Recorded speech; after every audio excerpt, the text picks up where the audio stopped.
Yeah, well, welcome to the Moves News, and I'm sure it's not news to anybody watching this now about the horrible plane crash that happened in the United States between Wichita and Reagan Airport. It's quite an awful tragedy, obviously, and I want to share my condolences and grief at this incident. I didn't know any of the victims personally, but I was not able to hold back my tears when I was scrolling through my timeline and saw many photos and videos and expressions of sorrow and grief at this horrible incident. And it certainly is a major tragedy, and very, very sad. Yeah, it makes us realize too how fragile our lives are. We can be taken at any time. So, I guess those of us who are here on planet Earth can be thankful for our time here.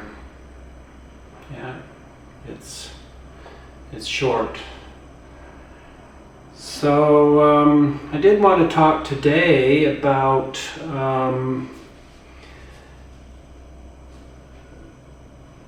expressing emotion in maybe kind of an inappropriate way, and more specifically, what I see at the end of performances in competition. We see many skaters nowadays, it's almost kind of become a little bit of a fad for skaters to, kiss the ice or sprawl across the ice or flop on the ice and in exhaustion or ham it up in these various ways. And I think it's rather unsophisticated, especially since it's happening with greater and greater frequency. Knock it off. Try to show a little bit more class. That's just my opinion on the matter. Yeah, it's cute, it's funny, it's life. We're human, we express our emotions, but I don't think at the end of a performance, no matter how overjoyed or exhausted you are, like you should express yourself too extremely in these ways with all this melodrama.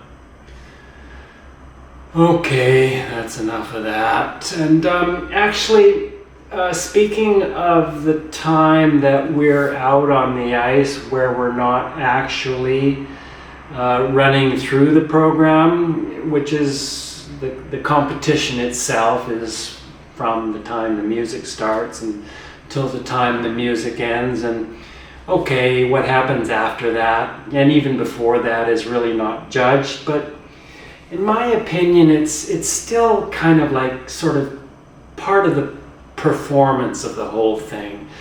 And,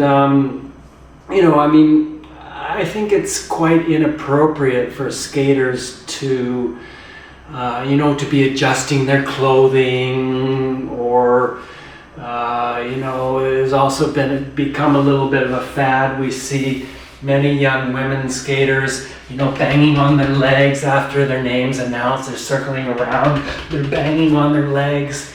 No practical use for that sort of thing, and it's just kind of copying. I don't know who started that. I don't know, maybe it was Medvedeva or somebody like that who went out at the beginning of her performance and was banging on her legs, and so now we've got many skaters who want to make it look like they're high-level athletes by banging on their legs and copying each other. Please knock it off. Go out there when your name's announced, present yourself, look at your audience, be dignified, set the stage properly. That's part of the performance. Don't be too nonchalant or casual at that point. please. It's just my opinion, obviously, but I think you're setting the stage better if you show some class and dignity the whole time you're out on the ice. You want to use the time that you're on the ice to maximum advantage to prepare for your competition. And I see many errors made in warm-ups, in the 6-minute warm-up. The most common error is that skaters tend to use the warm-up as a practice session. We see skaters practicing a jump over and over again. If you have to go out there and practice and you miss something, you goof it up and you try it again, you goof it up again, maybe you land it a couple times eventually, it has no place in your program if you can't just, have maybe at least a 90% chance of nailing that event, that trick. Maybe we want to take a little bit of a risk. Everybody has their level of risk that they want to take on in their competitive pursuit. But I think it's quite a mistake to repeat. And even if you're can do some jump, I see skaters go out and they'll do a triple loop, and then they'll go out and do another triple loop, and another one. And then they go and miss it in the competition. Like, anything that you feel that you could do, don't do it. Save it for the performance. It's not only there's kind of a psychological thing to it. You don't want to prove anything in your warm-up. That's not the time to perform or to prove anything. Prove it when the music's running and it counts. Save it for when it counts. I think that, and it's also, in a warm-up, you don't want to waste your energy either.